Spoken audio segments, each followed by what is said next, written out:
What's good, everyone? OJ here. Welcome back to another video. Today we're going over a comprehensive breakdown of everything that we know about the Nintendo Switch when it comes to confirmed information from Furukawa and Nintendo themselves to the new rumored information that is making the rounds. I will split it up into the confirmed information first and then the rumored information afterwards, now that Nintendo has officially announced the Nintendo Switch 2 and third-party developers definitely seem to be getting on track here. Things are going to pick up quite a bit, but we'll make sure that we make the distinction between the two for those who want to know that, hey, this is rumor, this is what's going on with what Nintendo says officially. But before we get into any of that, please make sure you hit that like button, subscribe if you are someone new, click that notification bell if you haven't done so, and write in the comment section what you're most looking forward to when it comes to Nintendo Switch 2. So we're going to first start off with what Furukawa told investors about the Nintendo Switch successor and when we're going to get more official information about this system. Shout out to my man Stealth for rounding this up.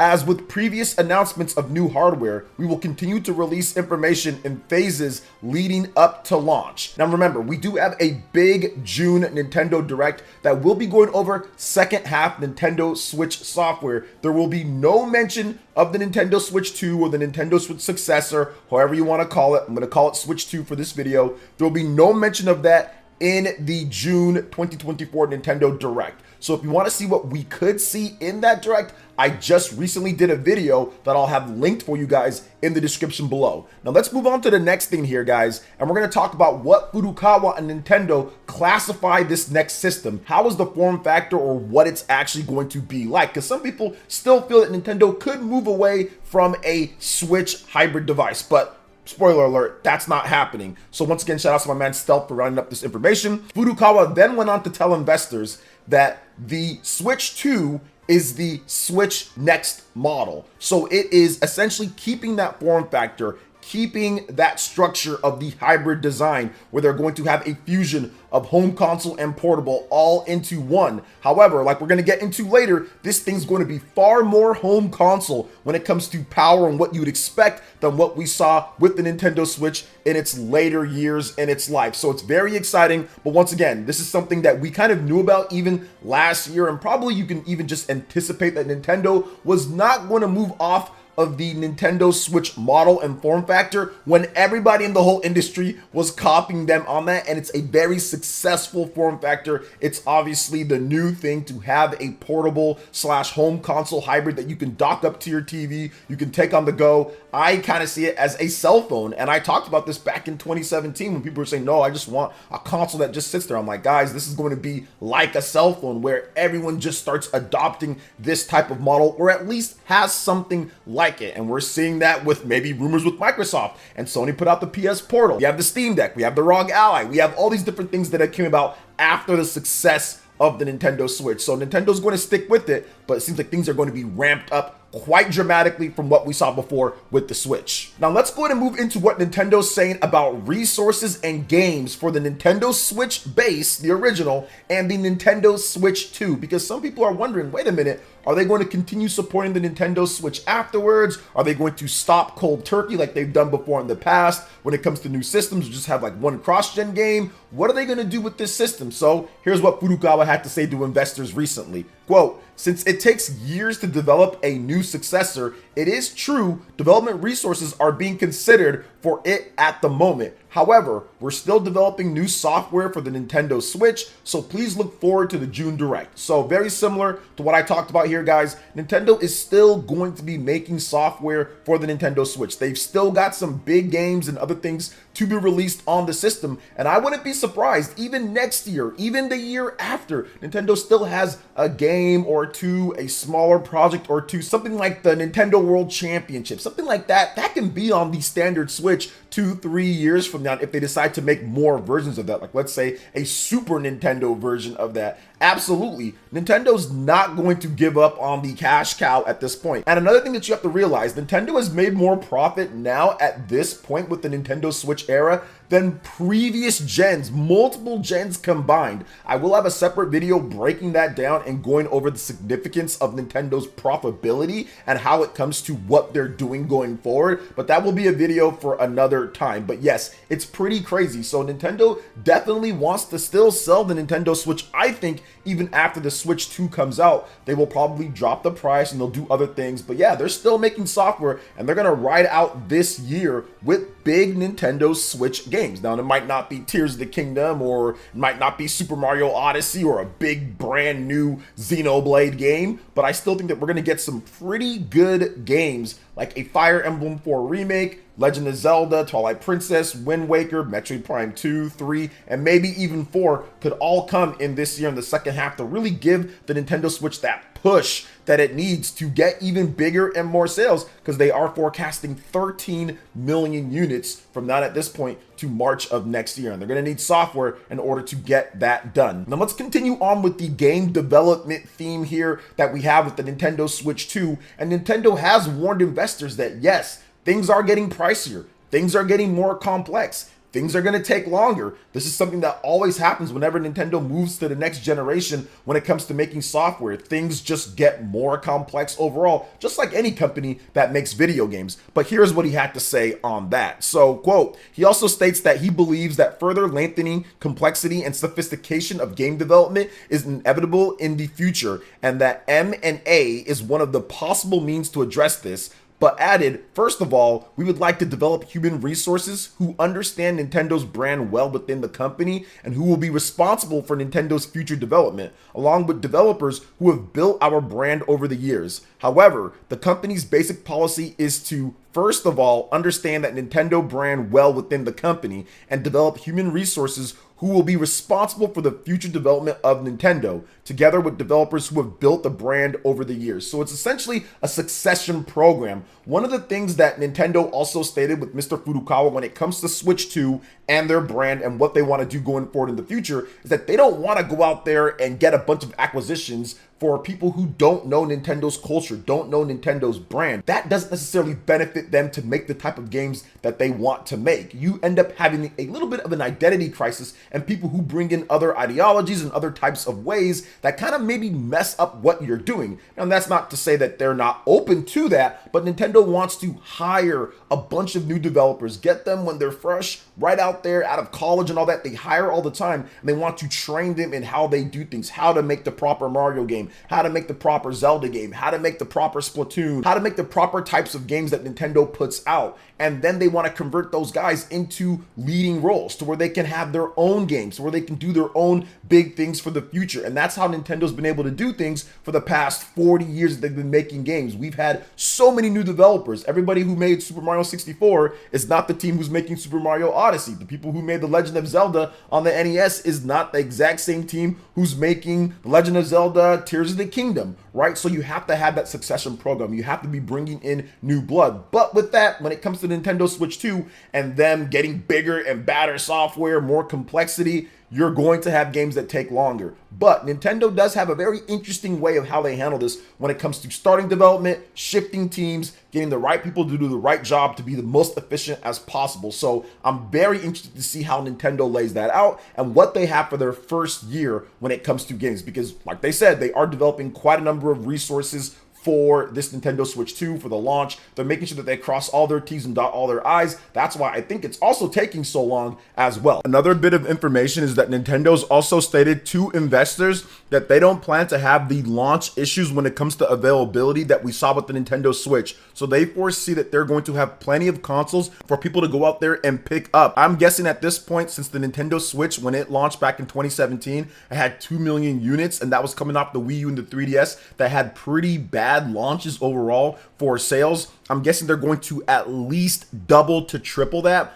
I'm thinking that they're going to have at least 8 to 10 million units in the first month for people to pick up whenever they do decide to launch the system. So I expect Nintendo to be very set on that and for people to be able to pre-order it this time, since they're confident enough to tell investors that they don't see the same issues that they had with availability when it comes to the launch of the Nintendo Switch 2 compared to the original Nintendo Switch back in 2017. Furukawa also stated that physical games are here to stay. There's been a lot of talk about the all digital future and how Microsoft and Sony are doing things specifically to make sure people buy only digital and shipping less copies. Well, when it comes to Nintendo, Nintendo and what they're going to do with the Switch successor, they remain committed to physical copies and actually see it as an opportunity to sell even more. Here's what Furukawa had to say to investors, quote, "Our basic policy is to not simply increase the ratio of digital sales, but to maximize sales of game software, including sales of packaged software, and this policy will remain unchanged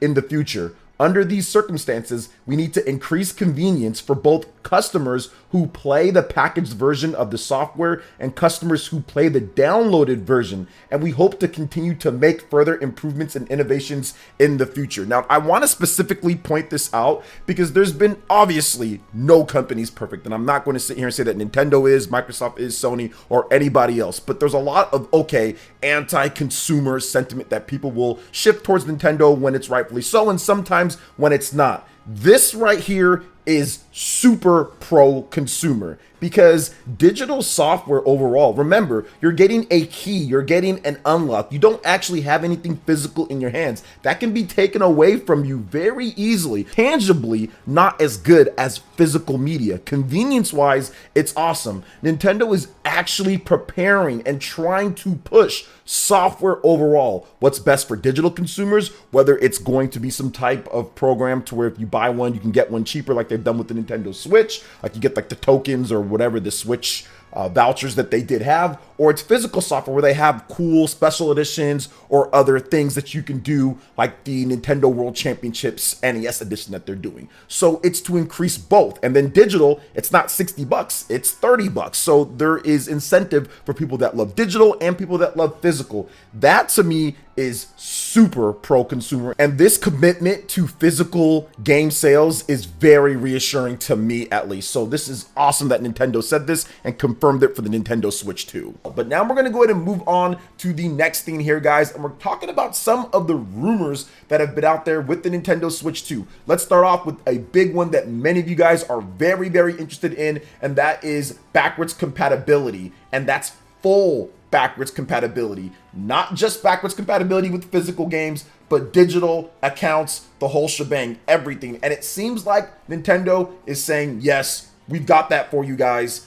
The rumor is saying that there will be full backwards compatibility with the Nintendo Switch 2, digital, physical accounts. It's all coming over. Now, let's go ahead and get into this article here. Shout outs to My Nintendo News for the write-up. And they said Nintendo has confirmed that the next console will be announced this fiscal year. However, Nintendo is still being very silent on what exactly the new hardware is. Until then, the rumor mill is going to continue to churn, so it shouldn't be surprising that there's a new Switch 2 rumor that's out there. Now, Nintendo insider TVPH, who you might remember was the one who initially reported the news that the new hardware is being internally delayed to 2025, is now relaying info in regards to Nintendo Switch 2 backwards compatibility with Switch games, which has been rumored to be a thing now for the Nintendo's next system. Now, according to this person, the backwards compatibility isn't going to be limited to just physical release games, which there was somebody trying to say that or saying, hey, that could be a possibility. No, not the case here. For those who have bought games digitally, the next console will apparently have backwards compatibility with that too.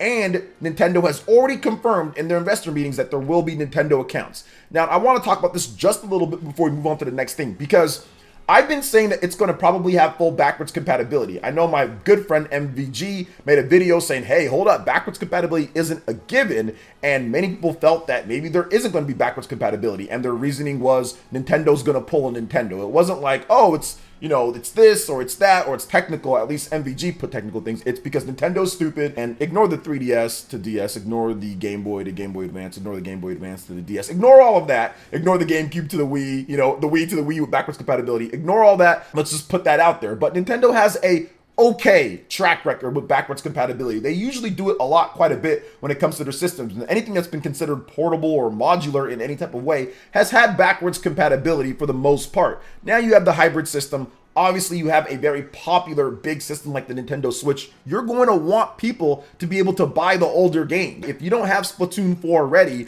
or if you don't have the next Game & Warrior, if you don't have the next one, you want people that pick up a Switch 2 to buy those games. Nintendo still sells hundreds of thousands, millions of copies of older games. Why would they want to limit that only to the Nintendo Switch and not to the new system? So it's financially irresponsible, in my opinion at least, for Nintendo to cut that off, because you are cutting off a lot of games for people to be able to purchase. And if you're expecting a big amount of systems sold, which we're going to get into in just a bit when it comes to Nintendo's first shipments and all of that, then yeah, you would want them to have access to be able to buy all these different types of games. So to me, it's financially the best thing to do for Nintendo to have backwards compatibility if it's possible. With the Wii U to the Nintendo Switch, it was not. It was a complete form factor, complete architecture change. You weren't going to have spinning Wii U discs somehow be in a portable form factor, or you'd have a disaster the size of how the UMDs were with the PSP and how terrible that was when it comes down to it. You want to have solid state media when it comes to these portable systems or hybrid systems,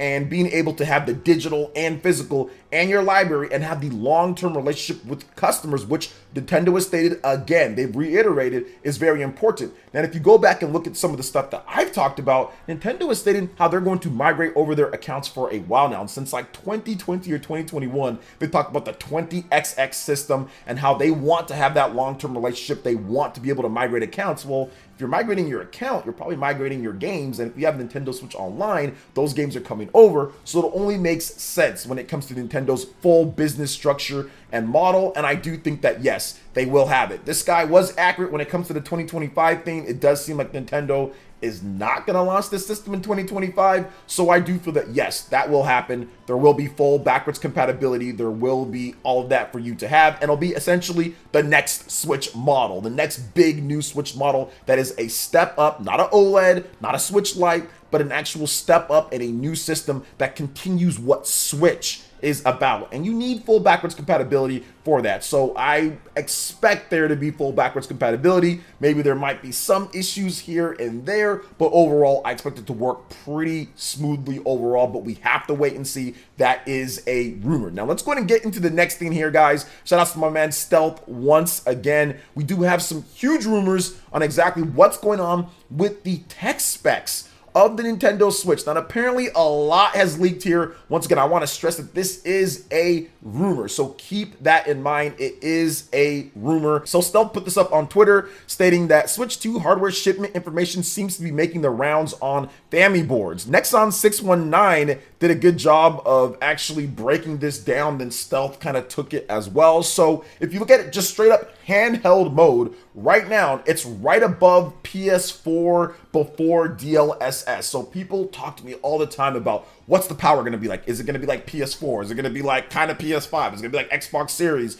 And I always tell them, we don't know yet. We don't know yet, and you can't necessarily compare it one-to-one because it's going to be newer architecture. They're going to be doing new tricks and different type of things, shaders and all different type of APIs and stuff to really optimize what it is to play the games, to build the games for that specific hardware with the Switch. So you can't do a one-to-one comparison. It's a ballpark, but that's what this person's doing. Somebody who knows tech is doing it and kind of giving us a little bit of a loose conversion in terms of how it can play. So right now, DLSS above PS4 and handheld play. Connect it to the dock and hook it up to the TV. It's between the PS4 Pro and the Xbox Series S before DLSS with more modern hardware than the former. So Xbox Series S, that's obviously 2018, 2019 type of tech. It was a launch in 2020. It was right up there, right? Some of the tech was even newer. It was like 2020, but essentially it's a number of years old at this point. PS4 Pro is even older than that. What they're saying here is like, hey, this is some of the newest stuff that NVIDIA has been doing. There's efficiency. There's all sorts of different type of things that help this out overall when it comes down to it. So that's why he adds in their modern hardware, right? The modern hardware is going to help the efficiency of what you can do on the system, and the DLSS is also going to help with the image quality and how the game even runs. So even if it's running at a lower resolution, it could look better with the DLSS kicking in. So that's absolutely something that you want to hear. So far, power-wise, it seems like that is going to be a good fit and a big step above what we saw with the Nintendo Switch and the Tegra X1. It seems like this chip is customized specifically for the Nintendo Switch 2. Now we have a bit more to go over here, guys. RAM, slower than the PS5 and Xbox Series X/S, but more capable than Xbox Series S. Should have around 10.5 to 11 gigabytes of RAM available for games. The Nintendo Switch is around, I think, 3 gigabytes for developers to use, around that. So the OS takes up about 1 GB and you only have 3. So this is a tripling plus of the available RAM memory for developers to use. That is going to be a massive help in getting games that are running on PS5 and Xbox Series on the Nintendo Switch. And I think developers, if this thing takes off, which I think it will, are going to be very ecstatic about bringing their games over. This is a big step up if this is to be believed.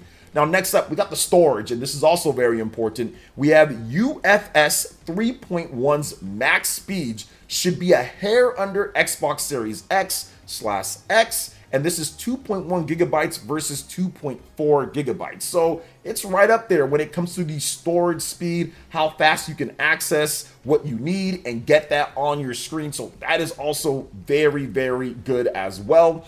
And we also have a couple more rumors when it comes to the tech overall. There is a built-in microphone for voice chat. People did not like that voice chat app. Maybe with the expanded RAM and the storage and everything being faster, more modern, they're able to get that built in there and have it be acceptable when it comes to the quality of it. And then specifically with the type of RAM, LPDDR5X. So this is all rumors right now, but it seems like these are credible when it comes to where the sources are coming from, which I will have links in the description below. But overall, this is definitely good to hear when it comes to everything. The breakdown of the information here with the Nintendo Switch 2 is going to be gradually rolling out. There's going to be more rumors and official information from Nintendo. So I'm very happy to be bringing you guys all of this as it happens, and once again splitting up what Nintendo is saying and what rumors are saying, because like we've seen before in the past, I've been covering, this is now my 3rd or 4th Nintendo launch that I'm covering professionally on my channel and everything.